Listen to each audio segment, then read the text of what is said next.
Anyaluga, like a skills, where every seed sounds a prayer for future. Anyaluga, the store of the Muslim community.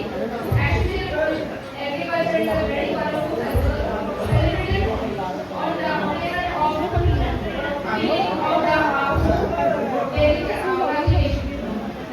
This helps every year on the first Wednesday of the month of Hebrew follow. That is February, March. On the first Wednesday of the month of Assamese calendar. And in the month of February, in this calendar which lasts for 5 days. February is festival celebrated in the state of Assam and Arunachal Pradesh.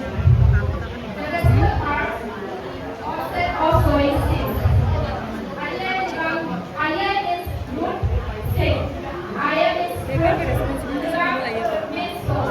That is why ceremony sowing of berry starts on this day. The head of the family starts the sowing in the border of the field.